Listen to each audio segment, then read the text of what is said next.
에베소서 1장 23절 우리 한 절 말씀인데요.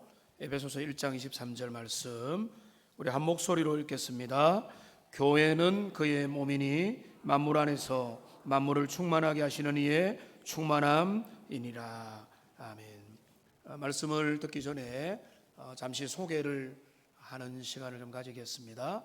우리 목사님 귀한 걸음 해주셨는데 담임 목사님이 지구촌교회에서 우리 모교회 동원교회 자랑을 너무 많이 하셔가지고 우리 장로님들이 너무 가보고 싶다고 이렇게 하셨다고 합니다. 그래서 오늘 장로님 5분이 이제 우리 권사님까지 해서 6분 오셨고, 아침에 8시에 KTX를 타고 제가 이제 오셨고, 그다음에 목사님 사모님은 어제 같이 오셨고, 우리 부교육자들 또 휴가 겸해서 2분이 또 같이 오셨더라고요. 그래서 목사님만 오신 게 아니라 여러 손님들이 같이 오셨기 때문에 우리 사모님, 장로님들, 그리고 권사님, 우리 목사님들 환영의 박수를 같이 한번 하도록 하겠습니다. 예. 감사합니다. 네, 우리 목사님 말씀에 설교 시간이 제한되어 있기 때문에 말씀을 빨리 듣도록 제가 간단하게만 소개를 하면, 제가 어제 정확하게 알게 됐는데요, 우리 목사님은 순수 동원교회가 배출한 하나님의 사람입니다. 그러니까 어릴 때부터 기억이 가물할 때부터 나와가지고 교회 출석해서 박영환 장로님, 김금순 권사님 아시는 분들이 계실 건데, 그분들이 외할아버지 할머니시고, 그분들이 우리 교회에서 얼마나 중요한 역할을 하셨습니까? 그 밑에서 교회에서 청년을 지나고 합동신학교까지 다 이렇게 졸업을 하고 2학년 때, 합신 2학년 때 우리 교회에서 1년 사역을 했더라고요. 물론 저는 없을 때고 제가 마지막 나가실 때 제가 부임을 했습니다. 그래서 그 이전의 스토리를 잘 몰랐는데, 그리고 바로 지구촌 교회로 가신 거예요. 그래서 그때부터 이곳저곳 교회를 옮기신 게 아니고 지구촌 교회에서 사역도 하고 사랑도 받고 또 유학도 가셨다가, 그리고 하나님의 은혜로 이제 담임 목회자로 청빙을 받게 된 것입니다.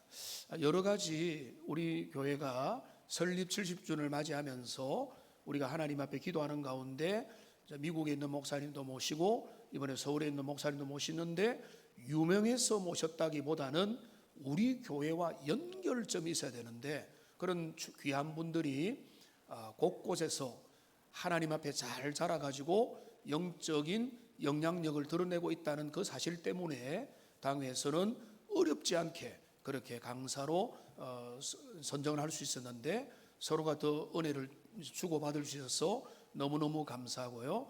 우리 오늘 목사님 모교에 와서, 어제 제가 장로님하고 같이 목사님 사모님하고 교제를 나누는데 목사님이 그런 이야기 하시더라고요. 사실은 저는 동원교회를 너무너무 사랑하고 동원교회 오고 싶었는데 기회가 잘 없었다고. 근데 이번에 너무 좋은 기회가 되어서 감사하다고 하는 그런 고백을 했는데요. 우리 목사님 오늘 설교 말씀, 교회를 통해 축복이 흘러갑니다 라는 주제로 말씀을 전해 주시겠습니다. 뜨거운 박수로 우리 축복하겠습니다.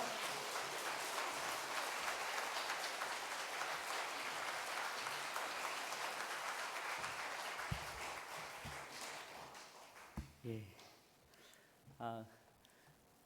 설교 원고를 준비할 때부터 계속 눈물이 나오더라고요.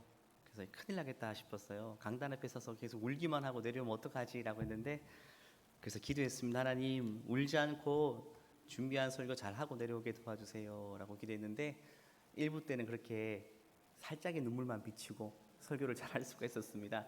근데 또 이렇게 저에게 많은 사랑을 주셨던 분이 여기 많이 계시니까 또 눈을 마주치니까 눈물이 나오지 않을 수 없는 것 같아요. 저는 영적인 고향 같은 곳이고, 기억이 가물가물한 아주 어린 시절부터 예배했던 기억이 납니다. 과거에는 이 자리가 장로님들 아는 장로석이라고 예전에는 따로 있었습니다. 거기 이제 외할아버지께서 장로석에 앉아서 저 안에 계신 저를 바라보시면서 지그시 웃어주시던 그 미소가 아직까지 기억이 나고, 저는 이 터전 안에서 한 사람으로 건강하게 자라갈 수가 있었던 것 같습니다. 동원교회를 통해서 예수 그리스도가 누구인지를 알게 되었고 신앙이 뭔지를 알게 되었고 또 뜨겁게 기도하는 분들을 통해서 기도가 무엇인지를 이 자리에서 배웠습니다. 그리고 열심히 교회를 위해서 헌신하고 기쁨으로 섬기는 분들을 위해서 교회 사랑한다는 것이 무엇인지를 또 몸으로 배우면서 참 감사하게도 이렇게 자라가게 되었습니다. 그렇게 또 신학교에 가게 되고 또 목회자로 헌신하게 되고 부족한 종을 또 고등부라는 중책을 맡겨주셔가지고 전도사로 1년을 섬기고 2008년이 되어서 이제 지구촌교회로 부임하게 되었습니다. 이 고향교회가 싫어서 간 게 아니라 결혼을 위해서 갔습니다. 왜냐하면 제 아내가 서울 사람인데 장인어른께서 내 딸을 데리고 내려갈 수 없네. 자네가 올라와야지만 결혼을 허락해 주겠대요. 그래서 서울에 있는 낯선 곳이지만 문을 두드리게 되었습니다. 근데 지구촌 교회가 부족한 종을 받아주셔가지고 그 임지로 2008년에 옮기게 되었습니다. 서울은 제게 너무나도 크고 너무나도 거대한 도시였습니다. 태어나서 서울 한 두세 번 가봤나요? 근데 서울에 가서 낯선 곳에서 사역하려니까 너무 까마득했습니다. 또 지구촌 교회는 저에게 너무 큰 교회였습니다. 그래서 중등부 전도사로 시작해서 기억이 납니다. 몇 달 동안은 교회 창문 밖을 내다보면서 눈물을 많이 보였어요. 고향교회가 그리워서, 우리 동문교회가 너무 그리워가지고 이 낯선 곳에 와서 참 많이 울었던 것 같아요. 그런데 감사한 것은 동문교회가 대구에서 제일 사랑이 많고 좋은 교회인 것처럼 우리 지구촌 교회는 서울에서 제일 좋은 교회고 제일 사랑이 많은 곳이었습니다. 작고 초라한 전도사인 저를 끔찍이 사랑해 주셨고 여기 장로님들도 계시지만 정말 가족처럼 품어주셨습니다. 그리고 저 한 사람을 목회자로 훌륭하게 키워주셨습니다. 동문교회가 저를 하나님의 자녀요 한 어른으로 잘 키워주셨다면 지구촌교회는 좋은 목회자가 될 수 있도록 저를 키워주셨습니다. 지금 이제 원로 목사가 되셨는데 지구촌교회 원로 목사인 조봉희 목사님께서 목회 ABC를 다 가르쳐 주셨습니다. 마치 엘리야가 엘리사에게 기름 부어준 것처럼 모세가 여호수아에게 모든 영적인 것들을 다 물려준 것처럼 그렇게 잘 세심하게 지도해 주시고 영적인 멘토가 되어 주셨습니다. 그래서 저는 2019년까지 11년 동안 지구촌교회에서 사역하다가 이제 공부가 더 필요해서 유학의 길을 올랐습니다. 유학 만 2년차 되었을 그쯤에 지구촌교회가 이제 담임 목사 후임으로 저를 청빙해 주셔서 이렇게 4년째 담임 목사 사역을 이어가고 있습니다. 저는 아직 잘 모르겠습니다. 하나님께서 왜 이렇게 부족한 종을 사용해 주시는가? 왜 이렇게 저를 사랑해 주시는가? 아까 찬양이 불렀던 것처럼 은혜라는 단어 외에는 설명이 되지 않습니다. 모든 것이 은혜입니다. 은혜라는 단어 자체가 자격 없는 자에게 주시는 가장 좋은 선물 아니겠습니까? 저는 하나님의 은혜를 먹고 여기까지 왔고 앞으로 제 모든 인생은 하나님의 은혜로만 살 것임을 믿습니다. 이 자리에 계신 모든 분들도 하나님의 은혜로만 살아가시는 복된 인생 되시기를 축원합니다. 특별히 설립 70주년 이 역사적인 해를 맞아서 부족한 종을 여전히 가족으로 생각해 주시고 또 이렇게 기억해 주시고 축복해 주시고 이 귀한 강단으로 불러주신 우리 당회장 김무곤 목사님과 우리 김무곤 목사님은 우리 합신교단에서 젊은 목회자 리더로 굉장히 유명하십니다. 저같이 젊은 세대들 잘 아울러 주시고 많은 영향력을 끼치고 계십니다. 또 우리 모든 당회원 우리 장로님들과 모든 교우분들 부족한 종을 이 귀한 강단에 초대해 주셔서 다시 한번 감사의 말씀을 드리고 싶습니다. 저는 오늘 성경 말씀을 통해 여러분과 함께 그 교회에 대해서 이야기하고 싶어요. 교회가 무엇인가? 하나님께서 우리 인생에 주시는 축복들이 많은데 결국 두 가지 통로를 통해 주시는 것 같아요. 첫 번째는 교회 생활과 가정 생활인 것 같습니다. 이 두 가지 생활에 만족이 있고 기쁨이 있다면 여러분은 이 땅에 누리는 모든 행복을 다 누리고 계신 겁니다. 여러분 교회 생활이 행복하십니까? 여러분 가정 생활에 기쁨이 있습니까? 그러면 하나님께서 주실 수 있는 전부를 여러분에게 주신 겁니다. 더 이상의 축복은 없습니다. 최상의 것을 주신 겁니다.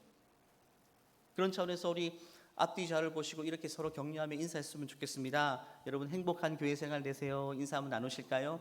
행복한 교회 생활 되세요. 또 한번 인사하겠습니다. 행복한 가정 생활 되세요. 교회 생활이 행복하기 위해서는 교회가 무엇인지를 성경을 통해 바르게 정의하는 것이 필요합니다. 그래서 오늘 사도 바울은 서신을 통해서 교회를 여러 그림으로 묘사했는데 오늘 읽었던 에베소 본문을 통해서는 교회는 그의 몸이니라고 이야기합니다. 교회는 그의 몸이니 만물 안에서 만물을 충만하게 하시는 이의 충만함이라고 이야기했습니다. 예수님과 우리의 관계를 하나의 유기체로 비유한 겁니다. 몸으로 비유한 거예요. 유기체는 기계적으로 결합하고 있는 것이 아니라 생명으로 연결되어 있는 그 자체를 이야기합니다. 한 부분 한 부분이 다 쓸모 있는 죄대로 생명으로 연결되어 있는 것이 우리 인간의 몸인 것처럼 교회를 그렇게 묘사하고 있는 것입니다. 우리 몸을 한번 생각해 보십시오. 신체의 여러 기관들이 머리의 명령을 따라서 아름답게 조화를 이루고 있죠. 각자의 기능을 다 해야만 몸이 건강하게 되는 것입니다. 이 각 기관들은 하나의 생명을 공유하고 있습니다. 기능적으로만 묶여 있는 것이 아니라 하나의 생명을 공유한 채 아주 유기적으로 움직이고 있는 것이죠. 제가 지금 손을 움직이고 있는데 머리가 명령을 하기 때문에 지금 움직이는 겁니다. 이게 교회라고 묘사하고 있는 거예요. 머리 대신 예수님께서 가라 하면 가는 것이고 멈추라 하면 멈추라는 것이고 섬기고 나누라 하면 나누게 되는 것입니다. 이게 바로 몸으로 묘사된 우리의 교회의 정체성입니다. 성경은 이 그림을 통해 두 가지 관계를 설명하고 있습니다. 첫 번째는 예수님과 성도의 관계가 이런 관계라고 이야기합니다. 머리와 몸 뗄래야 뗄 수 없는 관계이죠. 아무리 신장이 장대하고 잘 가꾼 건강한 몸이라 할지라도 머리에서 분리되는 순간 그 몸은요 그냥 시체가 되는 겁니다. 냄새가 나는 시체가 되는 거예요. 예수님과 우리의 관계가 그렇다는 거예요. 자기의 잘남을 뽐내고 나름대로 자수성가하는 인생들이 많이 있지만 예수님과 분리된 인생은 그냥 걸어다니는 시체에 불과하다는 거예요. 영적인 생명이 없다는 것입니다. 영향력이 없다는 것입니다. 그것을 이야기하고 있습니다. 두 번째는 성도 서로 간의 관계도 그와 같다라고 이야기합니다. 우리 몸과 같다라고 이야기합니다. 우리 몸의 여러 기관들이 기계적인 결합이 아닌 유기적인 결합을 이루고 있는 것처럼 우리 모든 교우들 한 사람 한 사람이 서로 그렇게 긴밀하게 연결된 특별한 관계라고 말하는 것입니다. 그렇기 때문에 우리가 한 교회에서 신앙생활을 한다는 것은 같은 시간에 같은 공간에 예배한다 이 정도로는 설명이 안 되는 것입니다. 우리는 보통 관계가 아닌 겁니다. 생명을 함께 나누고 있는 특별한 관계인 것이 뗄 수 없는 관계임을 말합니다. 그래서 우리가 교회 성도를 서로 이야기할 때 우리는 지체라라고 이야기하죠. 지체라는 단어 자체가 몸이라는 것을 의미합니다. 세상에 아무리 친한 관계도 지체라고 표현하지는 않습니다. 심지어 부모 자식 간도 지체라고 표현하지는 않습니다. 그런데 교회의 한 성도를 서로 지체라고 표현하죠. 함께 몸을 이루고 있는 각 기관이라고 표현하는 것입니다. 그렇기 때문에 교회 안에서 우리 서로의 관계는요 효율이 목적이 아닙니다. 효과가 목적이 아닙니다. 존재 자체가 목적이 되는 것입니다. 힘을 합하면 더 큰 힘을 낼 수 있기 때문에 하나가 되는 것이 아닙니다. 우리가 연합하고 우리가 하나 되는 것 자체가 존재의 목적이고 예수님께서 피 흘리신 목적과 이유가 되는 것입니다. 예수님께서는요 육신을 입고 마지막으로 기도하신 내용이 뭐냐 하면 대제사장적 기도라고 말하죠. 땀이 피가 될 때까지 기도하신 내용이 아버지여 우리가 하나 된 것 같이 저들도 하나 되게 도와주세요라고 기도했습니다. 우리가 뭡니까? 삼위일체 하나님이 긴밀하게 연합되어 있는 것처럼 저들도 교회도 서로 하나 되게 도와주세요. 이것이 예수님의 유언적인 기도인 것입니다. 이것을 위해서 예수님이 몸짓고 피 흘리신 것입니다. 그래서 고린도전서 말씀을 보면 서로 지체됨이 어떤 의미를 가지고 있는지를 설명하기 위해서 너무 쉽게 이렇게 표현합니다. 특별히 14절부터 18절의 쉬운 성경 번역으로 우리가 함께 읽어보도록 하겠습니다. 같이 읽겠습니다. 몸은 하나의 지체가 아니라 많은 지체들로 이루어져 있습니다. 손이 아니므로 몸의 일부가 아니다라고 말한다면 발이 몸의 일부가 아니라고 하겠습니까? 귀가 나는 눈이 아니므로 몸의 일부가 아니다라고 말한다고 해서 몸의 일부분이 아니라고 하겠습니까? 온몸이 눈이라면 어떻게 듣겠습니까?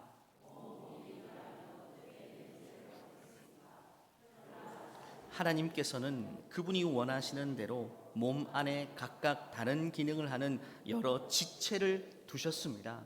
하나님이 여러 지체를 두신 거라고 말합니다. 이해가 되죠? 몸에 다양한 기능을 가진 신체들이 있습니다. 그런데 서로가 자기 입장에서 서로를 바라보게 되면 이해되지 않는 구석이 너무 많을 겁니다. 방금 읽은 구절처럼 눈의 입장에서 보면 귀가 얼마나 이해 안 되겠습니까? 너는 보지도 못하는 주제에 왜 양쪽에 2개씩이나 달려있냐고 할 수 있겠죠. 귀의 입장에서는 입에게 이렇게 말할 수도 있겠죠. 너는 듣지도 못하는 주제에 왜 이렇게 시끄럽게 떠드냐고. 자기 입장에서 보면 지체들이 이해가 안 되는 것입니다. 어떤 기관이든지 자기 입장에서 상대를 바라보면 그의 모양도 그의 기능도 그의 특징도 전혀 이해가 되지 않습니다. 왜? 하나님이 다 다르게 만드셨기 때문에, 다른 목적성을 가지고 있기 때문에. 사람들만 봐도 다른 기질과 성격과 배경을 소유하고 있죠. 다른 기능을 위해서 다 다르게 만드신 겁니다. 결국 신체의 기능 어떤 부위도 하나도 필요한 부분이 없는 것입니다. 필요 없는 부분이 없는 것입니다. 머리의 뜻을 이루기 위해서 모든 신체 기관들은 하나의 유기체가 되어서 아름답게 연합해야만 그것이 건강한 몸이 되는 것입니다. 머리에게 영화롭게 되는 것입니다. 그래서 우리는 내 입장에서 상대를 이해하려고 하기보다는 머리의 입장에서 모든 기관들을 볼 수가 있어야 됩니다. 한마디로 예수님의 입장에서 지체를 바라보라는 것입니다. 눈의 입장에서는 코를 이해할 수 없고 귀의 입장에서는 눈을 이해할 수 없지만 머리의 입장에서 각 기관들을 살펴본다면 다 쓸모있고 존재의 이유가 있는 존귀한 존재라는 것입니다.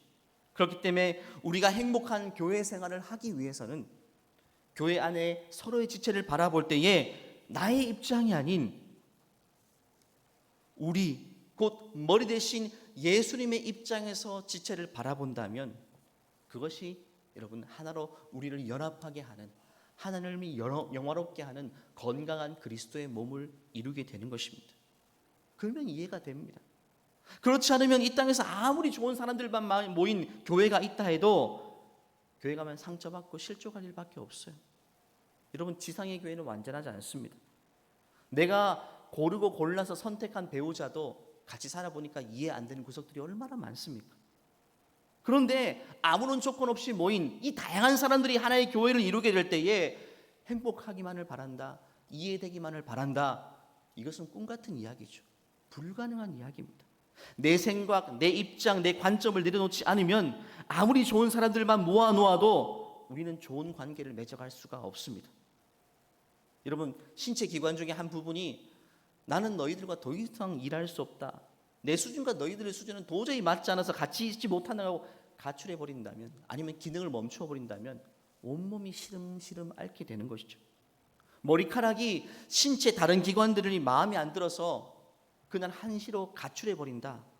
그러면 그날부터 온몸이 부끄러워서 고개를 들고 다니지 못하는 거예요. 사실 최근에 제 머리카락이 다른 신체 기관들과 싸웠는지 아침마다 한 줄씩 뽑히네요. 여러분도 비슷하지 않습니까? 신체 한 기관 한 기관이 너무 소중하다는 거예요. 교회 안에 다른 지체들을 바라볼 때 이런 이해성이 있어야 됩니다. 유기체로 바라봐야 됩니다. 그리스도의 몸으로 바라봐야 됩니다. 다 이유가 있고 목적이 있고 하나님이 존귀하게 쓰신다라는 사실을 우리는 기억해야 돼요. 그래서 초대교회를 보면 놀라운 연합이 이루어졌습니다. 고린도전서 12장 말씀 보면요, 우리가 유대인이나 헬라인이나, 유대인과 헬라인은요 절대로 하나 되지 못하는 관계입니다. 종이나 자유인이나, 여러분 종과 자유인이 어떻게 하나 될 수 있나요? 격차가 벌어져도 너무 벌어진 인생들입니다. 그런데 다 한 성령으로 세례를 받아 한 몸이 되었다. 한 교회 안에서 한 성령으로 하나 되니까 한 몸이 되었다라고 말합니다. 지체가 되었다. 또다 한 성령을 마시게 하셨느니라고 이야기합니다. 여러분 요즘처럼 세계화가 되지 않은 2000년 전의 시대입니다. 유대인과 헬라는 출신 자체가 다릅니다. 무엇으로도 하나로 묶어낼 수 없는 관계입니다. 우리 대한민국 교회도 선교 초기에 보면 외국인 선교사들이 들어와서 교회를 만들었는데 교회 안에 계급이 있죠. 양반인 사람이 있고 천민인 사람이 있고 백정인 사람이 있고, 이런 사람들이 하나로 섞일 수 있는 공동체가 조선시대에는 없었습니다. 조선의 해묵은 정신이 사람들을 다 계층화시켜 놨어요. 그들이 교회 안에 들어와서 하나 된다, 기적 같은 일인데 놀랍게도 교회 안에서 그들이 하나가 되어 갔습니다. 2000년 전 초대교회 때도 마찬가지입니다. 로마 시대 때는요 사람들의 계급이 얼마나 많이 나눠져 있었는지 모릅니다. 세상이 그걸 하나로 만들지 못했어요. 로마가 군대가 유명했는데 로마 군대에 여러 나라에서 온 용병들이 많았는데 그들이 하나 되지 못하니까 군대를 다 따로 만들 수밖에 없었어요. 그런데 교회에는 그렇게 다양한 출신과 다양한 사람들이 모여 있는데 그들이 놀랍게 하나가 되더란 겁니다. 단번에 되지는 않았겠지만 같이 기도하고 같이 연합하고 같이 땀 흘리고 같이 울고 이런 일련의 과정들을 통해서 절묘하게 하나로 빚어지더라는 겁니다. 세상 사람들이 그 모습을 보고 경외심을 느끼고, 교회가 규모가 크고 잘난 사람들이 모였기 때문에 세상의 교회를 경외한 것이 아니라, 야, 저렇게 다양한 사람들이 모여 있는데 나 같으면 같이 밥상에서 밥도 못 먹겠는데 그들은 같이 밥상에서 밥을 먹을 뿐만 아니라 지체라고 표현하고 손을 맞잡고 기도하고 자기 일처럼 서로 기도해주고 이런 연합이 이루어지는 걸 보고 교회에 대한 경외심이 생기게 된 것입니다. 이게 바로 교회의 모습이 되는 것입니다. 지금도 오늘날 교회가 가장 지탄을 받고 있는 게 뭡니까? 교회가 부족해서, 교회가 작고 가난해서, 교회에 연약한 사람들이 많이 모여서 교회가 손가락질합니까? 아니잖아요. 교회가 하나 되지 못한 모습을 보이게 될 때에 교회는 너희들이나 나나 똑같네라고 이야기하고 교회를 욕하게 되는 거예요. 교회가 하나 될 때요, 세상도 이 시대에도 마찬가지입니다. 경외심을 느낄 수밖에 없어요. 오늘날 세상이 어떻습니까? 세대 간의 격차가 있죠. 남녀 간의 설병 차이가 있죠. 다 나누는 시대인데 교회가 오늘날에도 통합되고 연합되고 하나가 되어진다면 여러분, 세상이 오늘날에도 교회를 경외심으로 바라볼 수밖에 없는 것입니다. 초대교회는 그랬다는 것입니다. 서로의 차이가 연합의 장애물이 아니라 오히려 서로를 하나 되게 만드는 접착제 역할을 했던 것입니다. 여러분, 모자이크 아시죠? 모자이크 조각조각이 다 똑같은 모양이면요, 여러분 환공포증 같은 거 아실 겁니다. 눈이 어지러울 거예요. 하지만 조각조각의 모양이 다 다르기 때문에 그들이 한 그림으로 나타나게 됐을 때에 와 하게 되는 겁니다. 작품이다라고 하게 되는 거죠. 하나님 우리를 그렇게 다 다르게 만들어 놓으셨다라고 이야기합니다. 그래서 우리가 아무리 약해도 부족해도 하나님은 교회를 사랑하신다는 사실을 기억해야 돼요. 교회 지체들을 소중히 여기신다는 사실을 기억해야 됩니다. 오늘날도 여전히 하나님은 교회를 통해 일하십니다. 그 사실을 잊어서는 안 됩니다. 내가 생각하는 부족한 사람들이 한켠에 있다 할지라도 그럼에도 불구하고 하나님은 그 지체를 위해서 피 흘리셨어요. 예수님께서 피 흘리시고 몸 찢고 사신 소중한 지체입니다. 그렇기 때문에 우리는 품고 이해하고 안아줘서 하나 될 수 있는 방향으로 끊임없이 가야 됩니다. 여러분, 교회를 향한 하나님의 사랑은요, 얼마나 신비로운지 베드로전서 말씀 보면 천사도 이해하지 못한다라고 표현했습니다. 하나님이 교회를 얼마나 사랑하시는지 생각해 보면 인간들로부터 구성된 교회보다 천사로 조직된 그 조직이 훨씬 더 하나님이 다루기 쉽고 효율적이지 않을까요? 그런데 하나님의 마음은 이 지상의 교회에 있는 겁니다. 작고 약하고 부족한 사람들이 모인, 때로는 싸우기도 하고 다투기도 하고 자기밖에 모르는 이기적인 사람들이 모인 이 교회 공동체를 위해서 예수님은 몸짓고 피 흘리셨고 하나님의 마음과 관심은 여전히 이 지상교회에 있다고 말하고 있습니다. 이해할 수 없습니다. 도무지 이런 하나님이 이해가 안 됩니다. 교회 구성원보다 훨씬 더 잘난 사람들이 교회 밖에 많이 있는데 왜 하나님은 유독 우리에게 마음이 있는가? 조영민 목사님이 교회를 사랑합니다라는 책을 보면 이 애착 인형의 비유를 통해서 하나님의 마음을 설명했더라고요. 어떤 아이가 애착 인형이 있습니다. 여러분, 자녀 키울 때 자녀가 특별히 좋아하던 인형이 있죠. 손에 잡고 안고 자고 오랜 세월 그렇게 했습니다. 그런데 아빠가 보니까 이 인형이 손때가 너무 많이 묻어서 위생적으로 좋지 않은 것 같아요. 또 헤어지고 꿰매고 헤어지고 꿰매고 했는데 더 이상 꿰맬 수 없는 지경이 되었어요. 그때 아이가 잘 때 그 인형을 뺏어버리고 모든 아이들이 제일 좋아하는 캐릭터 인형, 큰 캐릭터 인형을 아이의 품에 쥐어줬습니다. 아침에 일어나서 아이가 그 새로운 인형을 보고 좋아했을까요? 아니죠. 울고불고 난리가 납니다. 내 인형 어디 있냐고 내놓으라고 말합니다. 그 모습을 보고 엄마 아빠는 이해가 안 됩니다. 이게 훨씬 깨끗하고 이게 훨씬 더 비싼 것이고 좋은 것인데 왜 우리 아이는 거기에만 관심이 있는가? 애착 인형에만 관심이 있는가? 교회를 향한 하나님의 마음을 그렇게 비유하더라고요. 하나님의 마음이 그렇다는 겁니다. 그래서 에베소 말씀 보면 오늘 본문이죠. 교회는 그의 몸이니 만물 안에서 만물을 충만하게 하시는 이의 충만합니다. 충만하다는 말은 다 가졌다는 말입니다. 하나님은 다 가지신 분입니다. 만물이 주의 것입니다. 그런데 부족함이 느껴지신대요. 뭐 때문에? 교회가 없으면 부족하시대요. 교회가 완성돼야지만, 교회가 한 몸이 되어야지만 그제서야 충만하신 분이 우리 하나님이라고 말하는 거예요. 교회가 하나 되기 전까지는, 교회가 그 품에 들어오기 전까지는 충만하지 않다고 말하는 거예요. 그게 주님의 마음이라고 이야기합니다. 이 자리에 계신 우리 모두가 아름답게 연합해서 그리스도의 건강한 몸을 이루어 하나님을 영화롭게 할 뿐만 아니라 여러분 모두의 교회 생활이 행복하고 풍성해질 수 있기를 지금처럼 말입니다. 예수님의 이름으로 간절히 축원합니다. 여러분에게 교회는 어떤 곳인가요? 여러분의 인생의 교회는 어떤 의미를 가지고 있습니까? 제 인생만 돌아봐도 여러분, 교회는 저와 뗄래야 뗄 수 없습니다. 어릴 적에 교회는요, 제 집처럼 드나들었던, 막 뛰어놀았던 장소로 기억이 납니다. 또 청소년기에서는요, 때로는 한때는 교회가 좀 실증나서 거리를 두었던 시대도 좀 있었습니다. 하지만 20살 때 다시 한번 제가 회심하고 나서 교회에 대한 인식이 또 새로워지게 되었습니다. 이전까지는요, 내가 교회를 다니고 내가 교회를 위해서 무언가를 한다고 생각했습니다. 하지만 회심한 이후에 깨닫게 되었습니다. 내가 교회를 위해서 한 건 아무것도 없고 교회가 내 인생에 모든 걸 해주었다.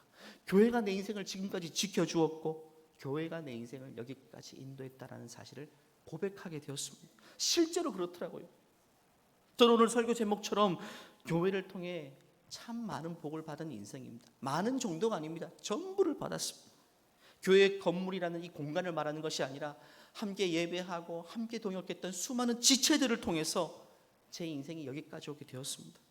저는 교회 안에서 내 인생의 의미를 깨닫게 되었고요, 제 인생의 목적도 발견하게 되었고, 제 아픈 상처와 내면도 치유받게 되었고, 교회를 통해서 인생의 많은 어둠을 극복하게 되었습니다. 인생에 만나는 수많은 시련들도 교회를 통해서 극복할 수 있게 되었고, 교회를 통해서 세상과 맞설 수 있는 힘을 얻게 되었습니다. 교회를 통해 아내를 만나게 되었고, 교회를 통해 행복한 가정을 이루게 되었고, 교회를 통해서 가정의 의미가 무엇인지를 발견하게 되었고, 교회를 통해 인생의 소명을 발견하고, 교회를 통해 목회자로 부름받고 섬길 수 있게 되었고, 이렇게 따지면 제가 교회를 위해 한 건 아무것도 없고 교회가 제 인생에 모든 걸 해준 거예요. 이게 저만의 고백입니까? 아닐 것입니다. 여러분의 인생은 어떻습니까? 교회는 여러분에게 어떤 의미입니까? 그래서 저는 교회를 사랑합니다. 교회를 사랑합니다. 오늘 설교 제목을 교회를 사랑합니다라고 짓고 싶었는데 이 교만한 것 같아서, 근데 저는 교회를 너무너무 사랑합니다.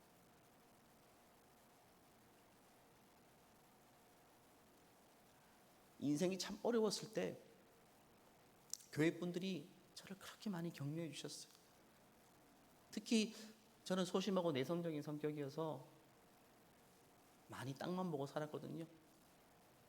그런데 교회 오니까 어릴 때부터 교회 학교 선생님들이 잘한다, 착하다, 예쁘다 칭찬해 주시니까 그게 제 정체성이 되었어요. 한때는 특히 중고등학생 시절 때 저에 대해서 굉장히 열등감이 많았고 부정적으로 스스로를 바라보았어요. 상처도 많았고. 근데 교회 오니까 선생님들이 환대해 주죠. 무조건 칭찬해 주죠. 제일 예쁘다고 해주죠. 그런 이야기를 듣고 보니까 그것이 어느새 저 자신에 대한 이해가 되었던 거예요. 여러분, 지금 교회학교 선생님들 또 어르신들 다음 세대를 품고 착하다 칭찬해 주고 이런 것들이 여러분 결국 그것이 그의 인생을 만들어내는 것입니다. 교회는 그래서 저는 사랑할 수밖에 없습니다. 교회에 대한 추억이 너무 많고, 특별히 저를 위해 울며 기도해 줄 분들이 많이 있고, 저를 이렇게 세워줬던 분도 많이 있고, 청년부에서는요 인생에 고민이 있으면 밤 늦게라도 찾아와서 만나 주었던 형들이 있었고 누나들이 있었고 친구들이 있었어요. 그렇기 때문에 제가 인생의 풍파를 견디고 여기까지 올 수가 있었던 것이죠. 제 인생만 그렇나요? 여러분의 인생은 어떻습니까? 교회에게 여러분에게 어떤 의미를 가지고 있습니까? 에베소 4장 16절 말씀 보면요, 그래서 온몸이 각 마디를 통해서 도움을 받음으로 연결되고 결합되어 각 지체의 분량대로 역사해서 그 몸을 어떻게 한다고요? 자라게 한다. 신체 각 기관이 어린이 때부터 청소년기를 지내서 성인이 될 때까지 자라잖아요. 손도 커지고 발도 커지고 몸도 커지고. 왜? 몸에 붙어있기 때문에 그렇게 자라게 되는 겁니다. 우리 개개인 인생도 마찬가지입니다. 교회 안에 들어와 있기 때문에 머리 대신 예수님으로부터 모든 좋은 양분들이 내 인생에 흘러 들어올 수 있게 되는 겁니다. 내 인생에 좋은 것들이 계속 흘러 들어오게 되는 것이죠. 그래서 교회는 예수님의 몸이라고 말하는 겁니다. 교회에 좋은 사람들이 많이 있기 때문에 내가 좋은 영향을 받는 것이 아니라, 이게 사회학적인 영향이 아니라 교회의 머리가 예수님이기 때문에 예수님으로부터 각 지체에 좋은 것들이 흘러가게 되는 겁니다. 지금 보이지 않지만 머리 대신 예수님께서는요, 여전히 우리 동문교회를 다스리시고요, 동문교회를 통해 당신의 뜻을 이루어 가시고 당신의 생명력을 전하고 계십니다. 그리고 교회를 통해 여러분 각 사람, 각 가정에 좋은 것들이 지금도 흘러가고 있는 것입니다. 최근에 저는 더 많이 생각하게 되었습니다. 교회가 없었으면 내 인생이 어떻게 되었을까? 상상조차 하기 싫습니다. 내가 교회 밖에 있었다면 여전히 어두움 가운데 있었을 것이고, 여전히 꿈 없이 살았을 것이고, 여전히 주님 앞에 쓰임받지 못하고 자기 인생을 절망하며 아마 이 나이를 살고 있었을 것입니다. 교회가 아니었으면 불가능한 것입니다. 최근에 건강에 어려움을 겪은 분도 많이 계실 겁니다. 물론 아프거나 때로는 본인이 아프거나 자녀가 아프거나 하는 상황이 발생할 수 있죠. 언제든지 우리 인생에 풍랑이 찾아올 수 있습니다. 하지만 중요한 것은요, 여러분, 내가 교회 속에 속해 있다, 교회가 나와 함께 한다는 사실을 기억하는 것이 너무나도 소중합니다. 나 혼자는 견디지 못하지만 교회가 함께 마음을 모으고 기도할 때 그것이 견딜 만한 것이 되어지는 것입니다.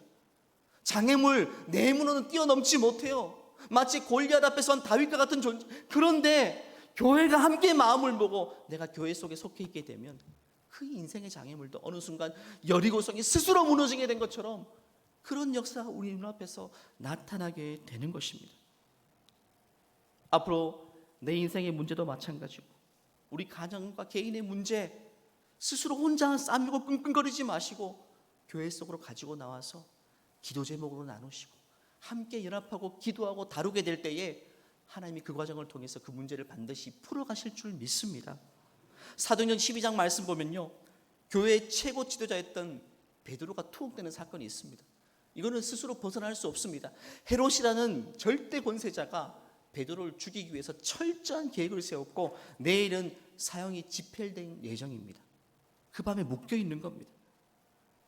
근데 여기서 반전이 있습니다. 헤롯이 간과한 것이 하나 있었어요. 헤롯이 생각해내지 못한 변수가 있었습니다. 그것은 바로 베드로 뒤에는요, 예루살렘 교회가 있다는 사실을 몰랐던 겁니다. 베드로는 혼자가 아니었습니다. 베드로를 위해서 함께 기도해 줄 동역자들, 지체들이 그렇게 많이 있었습니다. 울며 불며 함께 마음 모아 기도해 줄 믿음의 동역자들이 교회에 있었습니다. 베드로의 일을 자신의 일처럼 느끼며 함께 겪고 함께 견뎌줄 소중한 동역자들이 그 뒤에 있었던 거예요. 그런데 헤롯이 그걸 못 봤던 겁니다.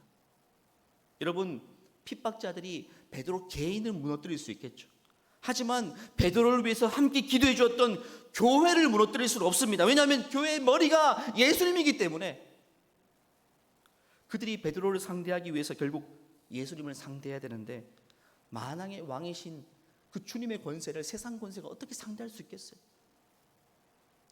그래서 베드로를 감옥에 가두고 핍박하자 교회는 어떻게 했는가? 12장 5절 말씀 같이 읽어볼까요? 이에 베드로는 옥에 갇혔고, 베드로가 어려움 당하자 교회가 같은 마음으로 마음을 확 모아서 기도하기 시작합니다. 머리 대신 예수님을 찾고 기도합니다. 이 싸움에 예수님을 소환하는 겁니다. 여러분, 어릴 적 두 아이가 싸울 때 결국 누가 이깁니까? 덩치 큰 애가 이깁니까? 아니죠. 엄마를 빨리 데리고 오는 사람이 이기는 겁니다. 부모님을 소환하면 그 싸움을 이기는 거예요. 지금 이 교회가 위협에 처했을 때에 그들은 예수님을 기도로 소환하고 있어요. 주님 싸워주십시오. 주님 싸워주십시오. 교회가 질 수가 있겠습니까? 저는 생생히 기억납니다. 옛날 우리 동문교회가 높은 계단을 걸어 올라오면요, 그 빨간 벽돌 보이는 첫 번째 방에 우리 기도하시는 권사님들께서 바닥을 늘 뜨뜻하게 데펴 놓으시고 거기서 주무시기도 하고 늘 기도했던 자리가 있습니다. 교회를 이렇게 올라오면 거기서부터 기도 소리가 새어 나오게 돼요. 저는 그 소리를 듣고 신앙생활을 했습니다. 저희 외할머니께서 거기 늘 계셨기 때문에 그 방에 들어가면 방이 뜨뜻합니다. 뜨거워요. 거기다 기도의 열기까지가 있으니까 자욱합니다.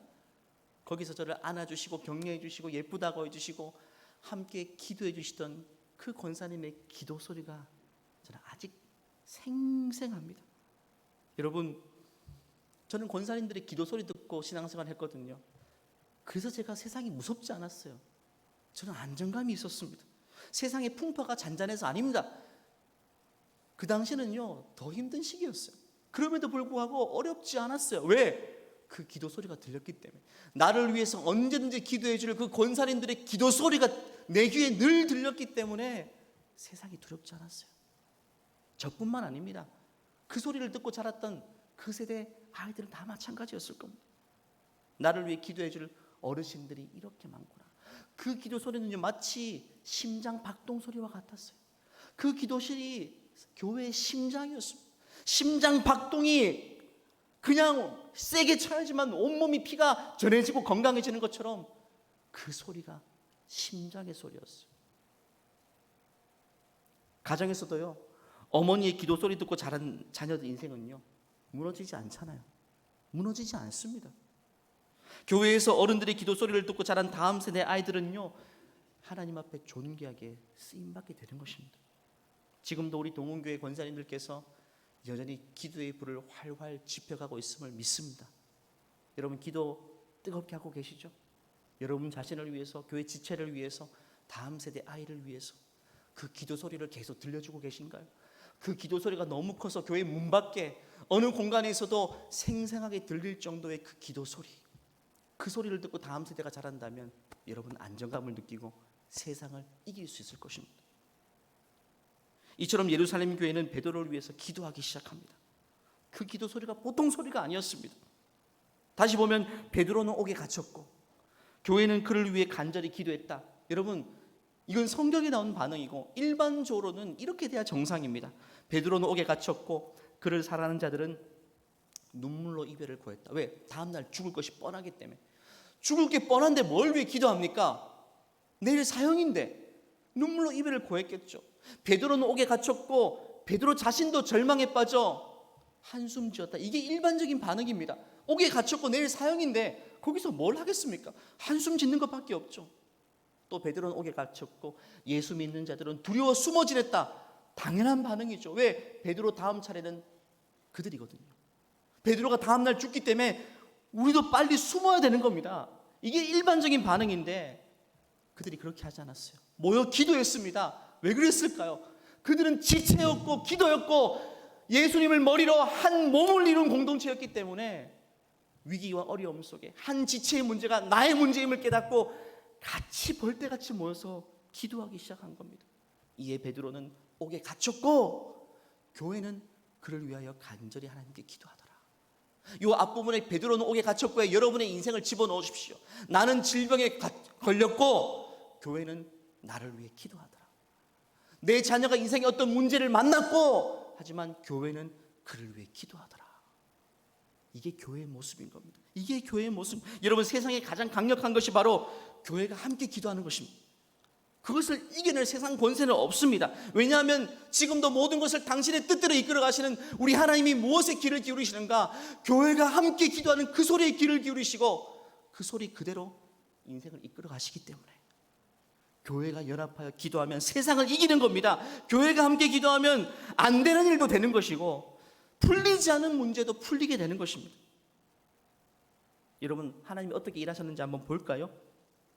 4절 말씀 보면요 로마 군인이 16명이 교대로 지키고 있습니다. 그 한 사람 잘 때 도망갈까 봐 양쪽에 한 명씩 묶여 있어요. 할 수 있는 거 다 한 겁니다. 그런데 어떻게 되었을까요? 6절 7절을 읽어볼까요? 시작. 헤롯이 잡아내려고 하는 그 전날 밤에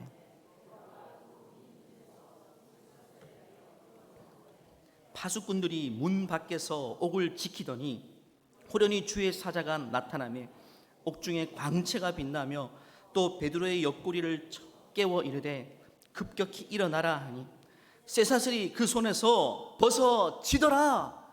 여기서 말하는 쇠사슬은요, 세상 권세를 말합니다. 할 수 있는 모든 힘으로 강력하게 묶어두었어요.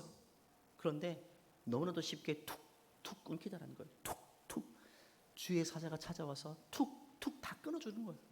여러분, 세상에 아무리 인생의 문제가 나를 옥죄어오고 내 인생을 견고하게 묶고 있다 할지라도 교회가 함께 기도하면 너무나도 쉽게 끊겨지는 겁니다.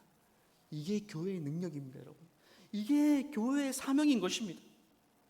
그래서 베드로는 원래 누워서 시체가 되어서 실려 나가야 됩니다. 그런데 유유자적 스스로 걸어서 감옥 문을 나서고 있습니다. 원래는 죽어야 됩니다. 원래는 시체로 나가야 되고 장례식장이 되어야 돼요. 그런데 장례식장이 되지 않습니다. 잔치집이 되고 있어요. 잔치집이 됩니다. 여러분, 기도하는 교회는 장례식 분위기가 아닙니다. 늘 잔치하는 분위기입니다. 늘 축제하는 분위기입니다. 왜? 기도하고 기도 응답을 맛보게 되는 거니까. 그리고 베드로를 죽이려 했던 헤롯은 어떻게 될까요?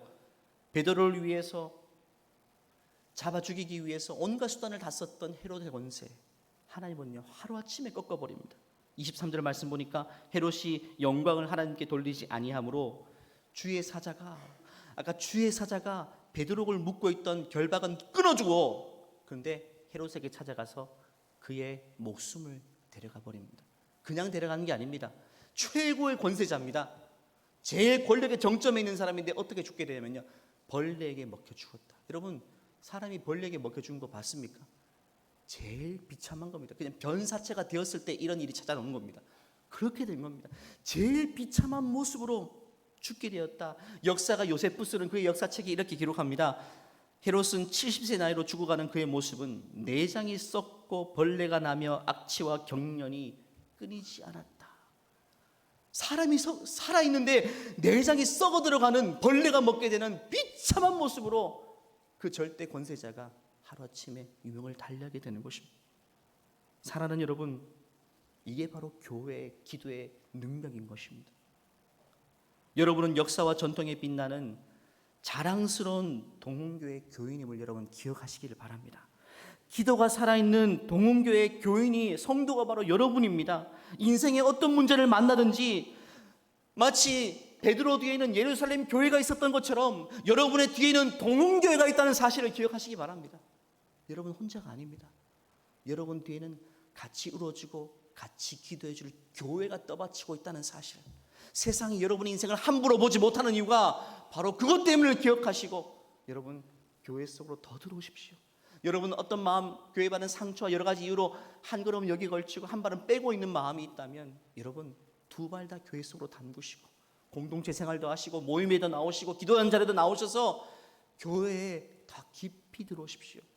그 자리가 제일 안전한 자리고 제일 복받는 자리고 제일 하나님께 존귀하게 쓰임받는 자리임을 여러분 기억하시기를 바랍니다. 말씀을 마무리하겠습니다. 예수님께서 이렇게 말씀하셨죠. 또 내가 내게 이르노니 너는 베드로라. 내가 이 반석에 베드로의 그 신앙 고백 위에 내 교회를 세우리니 음부의 권세, 세상의 권세가 이기지 못하리라고 말씀하셨습니다. 세상 권세가 교회를 이기지 못해요. 2000년도도 마찬가지였고 지금도 마찬가지입니다. 세상 모든 권세가 힘을 합해서 여러분 한 사람을 무너뜨리려 해보십시오. 여러분의 인생이 안 무너진다는 겁니다. 왜? 여러분 뒤에는 교회가 떠받치고 있기 때문에.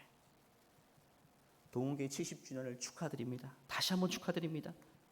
동문교회는 지금까지 창고를 크게 짓는 교회가 아니라 씨앗을 멀리 퍼뜨리는 교회로 여기까지 왔습니다. 작은 묘목으로 들어왔지만 저는 작은 씨앗 같은 묘목으로 여기 교회에 들어왔지만 나갈 때는 거목이 되어서 나갔습니다. 묘목을 거목으로 키워내는 교회가 바로 동문교회입니다. 동문교회 출신들이 세상 어디에 있든지 정말 위대하게 쓰임 받습니다. 제가 유학생활 마무리하고 미국을 이렇게 차로 다니게 되었는데 시애틀부터 저 서쪽으로 내려왔거든요. 우리 동문교회 출신 제 친구들과 선후배를 찾아가서 뵀는데 어디에서나 멋지게 살아가고 있습니다. 그 지역교회를 불꽃처럼 섬기며 존귀하게 쓰임받고 있습니다. 왜 그럴까요? 그게 그냥 되는 일입니까? 아니죠. 이 동문교회라는 동문교회라는 토양 안에서 묘목 같은 인생이 거목으로 자라났기 때문에 그 씨앗이 멀리 멀리 퍼져서 세상 곳곳을 비추고 있고 존귀하게 쓰임받고 있는 것입니다. 지금까지 70년 동안 동문교회는 사람을 키워내는 교회였습니다. 앞으로 그 다음 세기 또한 여러분들을 통해서 이 아름다운 토양을 통해서 그 다음 세대가 살아나고 또 귀한 인생들이 거목처럼 쓰임받아서 하나님 나라를 아름답게 갖고 가는 놀라운 일들이 우리를 통해서 일어나게 될 줄 믿습니다. 기도하겠습니다. 하나님, 너무나도 아름답고